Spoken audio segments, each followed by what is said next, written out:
बाप।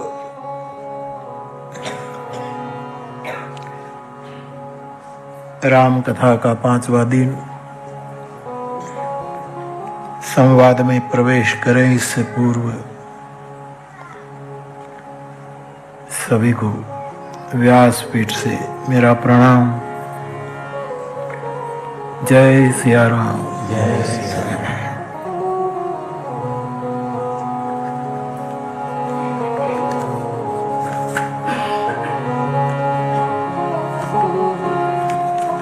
एक मंत्र का उच्चारण करें।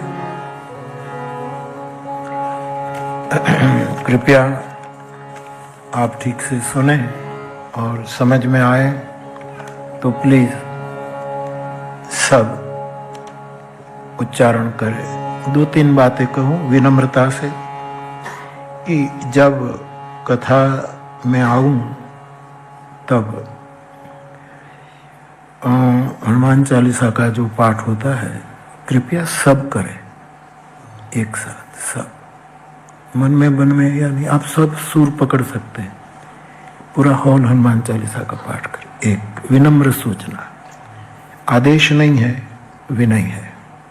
दूसरा, उसके बाद जो वेद मंत्र हमने सिलेक्ट किए हैं कैलाश गुरुकुल में बैठ करके, करीब करीब आप सबको ये याद है। पहले वो छाप कर बांटा भी गया था और बहुधा लोगों को हनुमान चालीसा की तरह याद है। तो उसका भी समूह में आप साथ साथ, जैसे कैलाश गुरुकुल के साधु कुमारों ने जो उसका पाठ किया है और अभी आप सब हम सब करते हैं, उसको भी साथ साथ उच्चारित कर पूरा हॉल गूंजना चाहिए, वातावरण एक क्रिएट हो जाए। तीसरी बात, जब हम विलंबित भाव से संकीर्तन सीताराम का कराते हैं, वो भी कृपया पीछे आप जी ले, उदासीन मत बने, आप उसको गाएं। शुरुआत का जो वो भी गाए। चौथा, चौपाइयाँ जो गाई जाए वो भी आप फॉलो करें।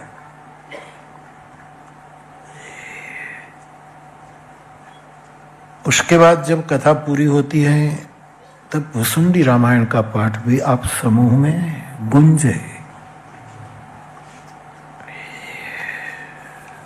छठी बात, 7वीं जो अंक हुआ हो, आरती समूह में गाए। आप सब अच्छा गाते हैं तो क्यों आपकी कला को दबाए बैठे हो। तो एक वातावरण बने कि ये तो बापू गाए और ये बच्चे गाए, हम तो तब तक ठीक हो जाए, फोन देख लिए, कर ले। यहाँ आने के बाद सब कुछ मना नहीं है, विनय है, और कोई प्रवृत्ति न करो। हर पल को एंजॉय करो, अवसर फिर नहीं आवे आवा। हर लम्हा बहुत महत्व का है मेरी दृष्टि में। आप मेरे श्रोता हैं, सालों से सुन रहे हैं, आपका भी ये अनुभव है। और इतनी प्यारी ऋतु है, व्यासपीठ हम पगे लगते मेरे तो बर्फ से सफेद कहीं यहाँ भी बर्फ गिरी तकिए पर, फिर ये भगवा कपड़ा देखा तो कि नहीं यहाँ तो नहीं है बर्फ। कितना प्यारा मौसम है ये, मौसम भीगा है, रस में डूबने का ये मौसम है। अस्तित्व राम कथा का स्वागत कर रहा है। ऐसे में हर पल को उत्सव के रूप में मनाए। जैसे हम एक पल भी खोना नहीं चाहते, ऐसे आप भी ऐसे ही कर रहे। फिर भी थोड़ा अपना समझ करके मैं कह रहा हूं, उदासीन मत रहो। स्तुति चलती है। कुछ लोग तो इधर उधर ये कौन आया कौन नहीं आया, अरे वो बहन पीछे बैठ गई, ओहो वो भाई पीछे था आगे आगे, ये सब झंझट छोड़ो।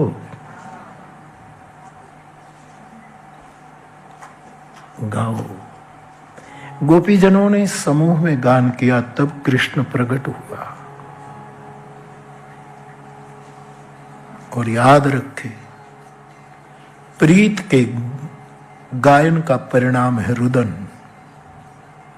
जब कोई प्रेम से गाता है तो फल है आंसू। इसलिए रुरुदुहु सुस्वरम राजन, कृष्ण दर्शन लालसा। चैतन्य महाप्रभु को जब बहुत कातर भाव और तीव्र याद कृष्ण की आती थी तो उसको पता नहीं रहता था कि अपने कमरे में कृष्ण नाम लेते लेते अपना सर पटकते थे और दीवारों पर रक्त के छींटे लग जाते थे, अपना सर घिसते थे।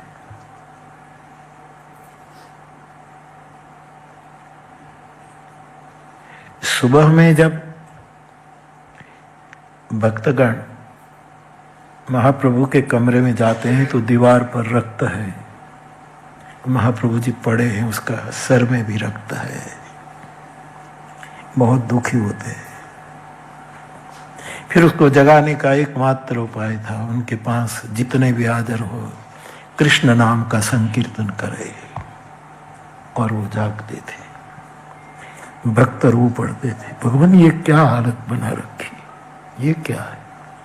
आप सोचो, आपका जीवन असंख्य लोगों का जीवन है, ये क्या है। क्योंकि मैं, चैतन्य महाप्रभु कहते हैं, मैं भाग जाना चाहता हूं, वृंदावन पहुंचना चाहता हूं, और मुझे लगता है कि ये द्वार है, ये द्वार है, यहां से निकल जाऊं। द्वार नहीं होता, दीवार होती है, और मैं धड़ाम वहीं से निकलने की कोशिश करता हूं। मुझे पता नहीं रहता कि दीवार है कि द्वार है। ऐसी स्थिति जब उत्तरोत्तर बढ़ने लगी, तब शिष्यों ने निर्णय किया कि अब कुछ शिष्यों को 24 घंटों गौरांग के पास रहना है। ये परम गुरु, ये प्रेमा अवतार साक्षात चैतन्य कृष्ण कहीं चल न दे। फिर शंकर पंडित को नियुक्त किया। ये सब छोटे बड़े प्रसंग मेरी स्मृति में चैतन्य चरितामृत का संक्षिप्त जो भाव है सो कह रहा हूं। पंडित जी की नियुक्ति की कि आप 24 घंटे चैतन्य प्रभु के पास रहे, बैठना सोना, कहीं तीव्रता में हमारी संपदा चली न जाए।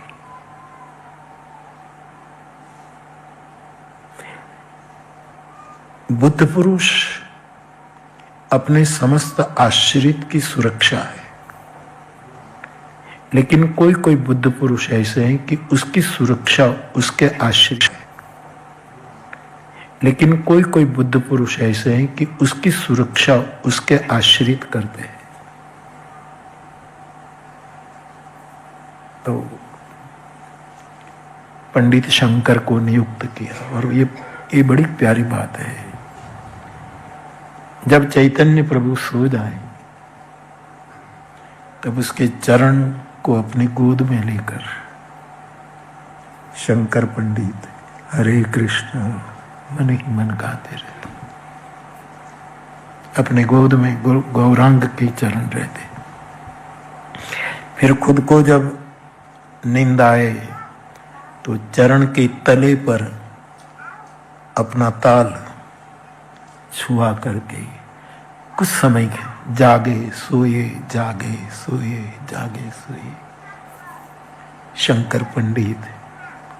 और कोई क्षण ऐसी नहीं थी कि चैतन्य प्रभु ने करवट बदली हो और उसको पता न हो, ऐसी जागृति आश्रित की थी। और फिर बीच में गौरांग जाग जाए और फिर वही दशा, वही हाल, रोना, सिसकना, पुकारना, मुझे वृंदावन जाना, मुझे वृंदावन ले चलो, यही भाव। ये दशा देखकर मैं तो इसीलिए स्मृति में आ रहा तो बोल रहा हूं। मैं ये कहता हूं कि इस समूह संकीर्तन जब कृष्ण नाम का होता है, गायन समूह में होता है, उसकी फलश्रुति है आंसू, रुदन। रुरुदुहु सुस्वरम राजन कृष्ण दर्शन लालसा, जैसे गोपी रो पड़ी। और ये रुदन से होता है कृष्ण प्रागट्य, अश्रु से होता है हरि का अवतार प्रागट्य होता है। और आश्रित भी कैसे? हरिदास नामक एक आश्रित थे गौरांग प्रभु के, जो उस काल में उच्च वर्ण के नहीं माने गए। एक बार गौरांग प्रभु के पास रो रहा था। पहले तो खूब कीर्तन किया, झूम के गोविंद बोलो, हरि गोपाल बोलो, खूब गायन किया। और गाते गाते चरणों में गिर पड़े और बहुत रोए।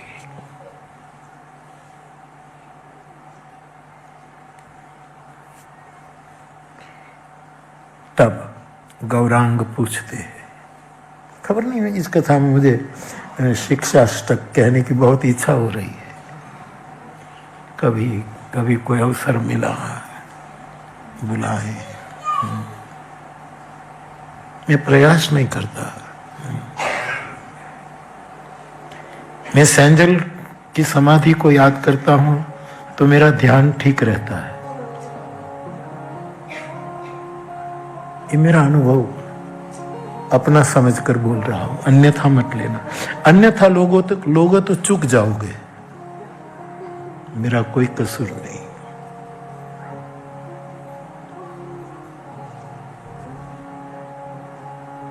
एक ध्यान रहता है, अच्छा लगता है, मेरा अनुभव। आपके सामने कथा को केंद्र बना करके जब जीवन की बातें करता हूं, वर्तमान सांप्रत काल की हमारा जीवन जो है उसकी जब बातें स्वाभाविक करने लगता हूं तो मुझे जीवनदास दादा की समाधि प्रेरित करती है।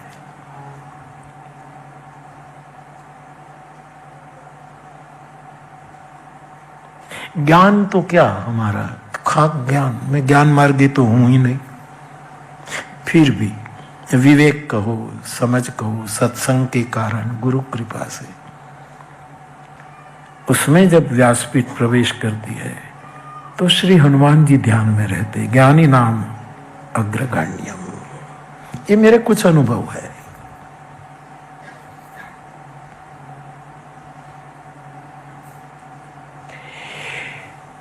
चौपाइयों का गान करता हूं तो तुलसी प्रेरित करते हैं।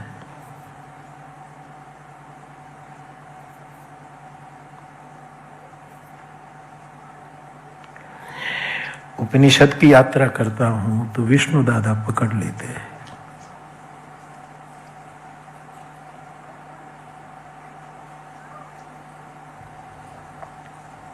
वात्सल्य, वाल, प्रेम, करुणा, सत्य, हरिनाम, वो जब बातें आती हैं तो मुझे पगड़ी दिखती है। ये सब अनुभव है जो आपके सामने मैं शेयर कर रहा हूं। तो मेरा ये अनुभव है कि समूह संकीर्तन का फल है रुदन। प्रत्येक गोपांगनाएं पहले तो गाया इति गोप्य प्रगायंत, क्या लिखा है, सुखदेव क्या कहते, गोपियों ने गाया जयति ते दिकम जन्म ना ब्रज। कहाँ है, कहाँ है? हे कृष्ण, हे गोविंद, हे गोविंद। ऐसे चले जाना था तो तुम हमारे कानों में मधुर बातें डालकर क्यों शहद घोलते थे? मधुरिया गिरा वल्गु वाक्यया। ये सब जीवन की घटनाएं गोपीजनों को याद आती है। हम दिन भर तेरी प्रतीक्षा में रास्ते के किनारे पर खड़े, जब तू गोचरण के लिए जाता था, और कब सायंकाल हो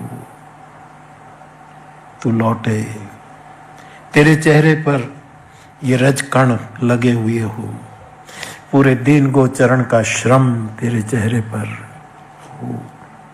दिन परीक्षये नील कुंतले। लेकिन ये सब करते, ये समूह गायन था गोपियों का। लेकिन भागवतकार क्या कहते हैं, इति गोप्य प्रगायन्ते। गाते गाते गाते गाते रुरुदुहु सुस्वरम राजन।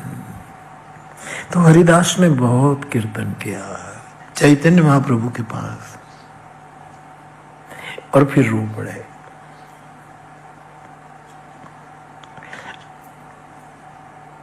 और गौरांग सिर पर हाथ रखकर कहते हैं, हरिदास क्यों रोते हो? दो कारण है ठाकुर। क्या? एक कारण तो ये है कि आपके पास नाम संकीर्तन करने में बहुत आनंद आता है। दूसरा कारण, मैं तो अधम हूं, लेकिन आप परम उदार हैं, तो एक भीख मांगो। क्या?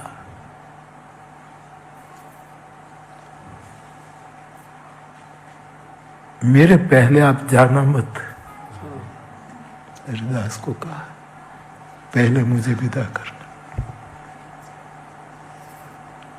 आप यदि मेरा स्वीकार किया है तो पहले मुझे इजाजत देना कि मैं इस जगत को छोड़ दूं। बाकी हमारे बस की बात नहीं, फिर हम सहन कर सके। बात टाल देते हैं, लेकिन अंत तो गत्वा यही घटना घटी। हरिदास पहले जाते, और साहब हरिदास की बॉडी चैतन्य महाप्रभु ने उठाई, समंदर में स्नान करवाया अपने हाथों से।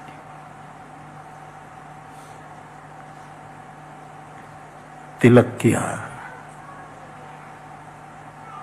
गड्ढा बनाया।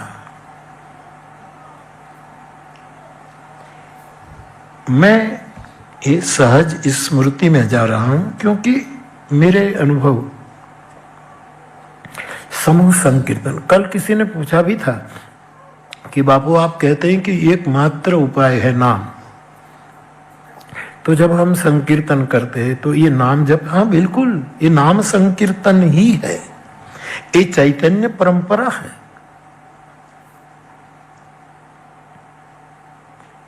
कि वही नाम, वही महामंत्र समूह में गाया जाए, नर्तन के साथ गाया जाए, ऊर्ध्व बाहु होकर गदगद गिरा से गाया जाए, अश्रुधारा में। जो शिक्षाष्टक का जो मंत्र है, इनमें ये सब बातें भरी पड़ी है।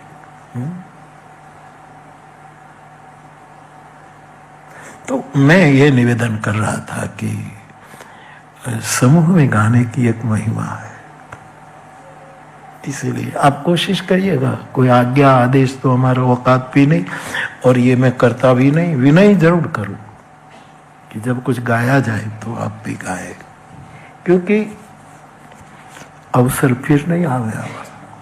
कथा तो होती रहती, होती रहेगी, लेकिन विशेष पल जो है, कुछ खास मोमेंट है, उसको गवाए ना। तो एक मंत्र मैं आपके सामने रखना चाहता हूं, आप ठीक से श्रवण करें और फिर समझ में आ जाए तो जरूर उच्चारण करें। तो ये मुझे करना था, इसलिए मैंने सब बातें कह दी कि मंत्र आए तब आप बोले, हनुमान चालीसा बोले, ये सब सुर में गाइएगा आप। यहां आने के बाद एक ही काम हो, यही बात, और कुछ नहीं, ऐसा है। हरि बोल, हरि बोल, हरि बोल, हरि बोल, हरि बोल।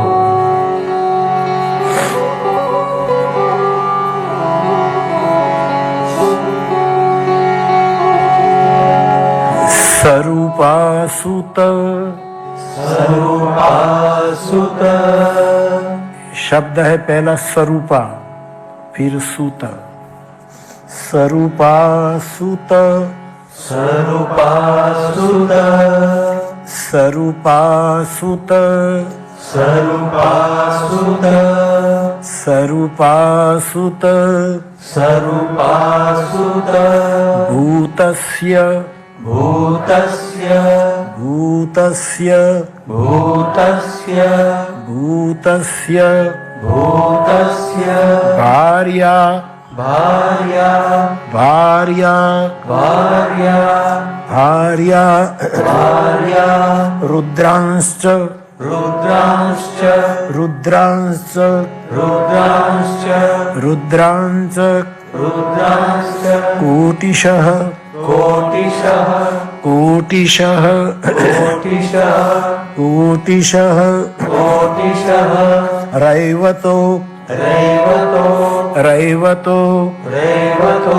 अज, अज, अज, अज, भवो, भवो, भवो, भवो, भीमो, भीमो, भीमो, भीमो, वाम, वाम, वाम, वाम, उग्रो, उग्रो, उग्रो, उग्रो, वृषाकपिः, वृषाकपिः, वृषाकपिः, वृषाकपिः, वृषाकपिः, वृषाकपिः, अजैकपादहि, अजैकपादहि, अजैकपादहि, अजैकपादहि, अजैकपादहि, अजैकपादहि, मूर्धन्यो, मूर्धन्यो, मूर्धन्यो, मूर्धन्यो, बहुरूपो, बहुरूपो, बहुरूपो, बहुरूपो, महानिति, महानिति, महानिति, महानिति, रुद्रस्य,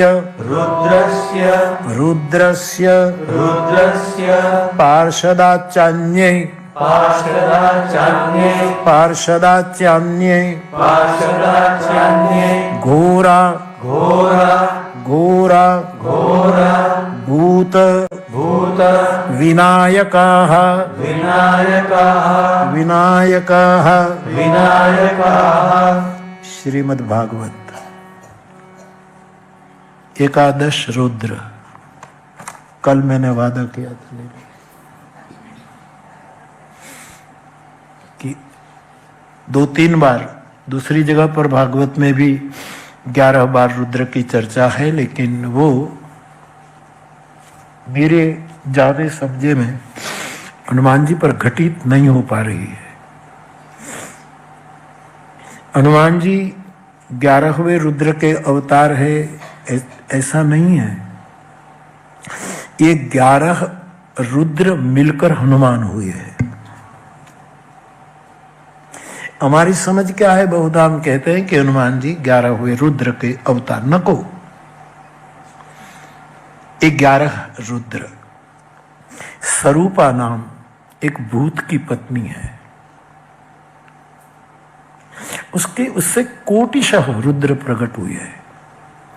स्वरूपासूत भूतस्य भार्या रुद्रांश्च कोटिशः। 6th स्कंद का ये प्रसंग है। कई भाई बहनों ने आज भी मुझे भागवत से भी रुद्र का कुछ लिस्ट दिया है कहीं से, लेकिन ये और प्रसंग का है, लेकिन ये मैंने जो वादा किया था कि हनुमान जी में वहां वो मेरी दृष्टि में પછી આમ લાકડે માકડું ફિટ ન કરાય, કારણ કે ધ્યાન રાખવું પડે, જીવનનો ખ્યાલ કરવો પડે, વિવેક સંભાળવો પડે, આ બધું સંભાળવું પડે એટલા માટે. तो बाकी हमारे कलयुग के वर्णन में लिखा है, मन क्रम बचन लबार ते वक्ता कली काल में. तुलसी लिखते हैं, मन से, वचन से और कर्म से लबार. लबार शब्द जरा जरा विचित्र है, इसका थोड़ा शिष्ट अर्थ करे. झूठ ही बोलता है, सोचता है झूठ, कर्म झूठ करता है, विचार भी झूठ, बोलना भी झूठ, उसको लबार कहते हैं, बकवासी कहता है. तो ये बहुत बोलने वालों की बहुत जिम्मेवारी होती है.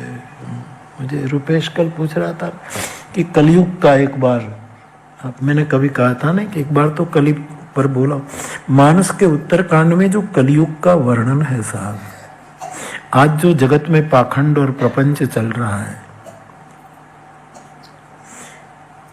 एक अर्थ में कली प्रभाव भी है.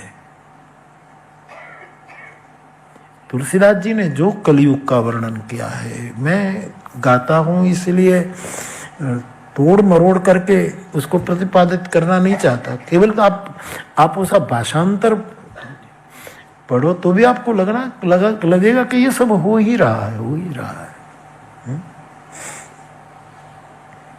प्रत्येक पंक्ति आज के काल में बिल्कुल सटीक उतरती है. बड़ा प्रकरण है कली प्रभाव का. काकभूषुंडी जी गरुड़ के सामने कली धर्म कहते हैं.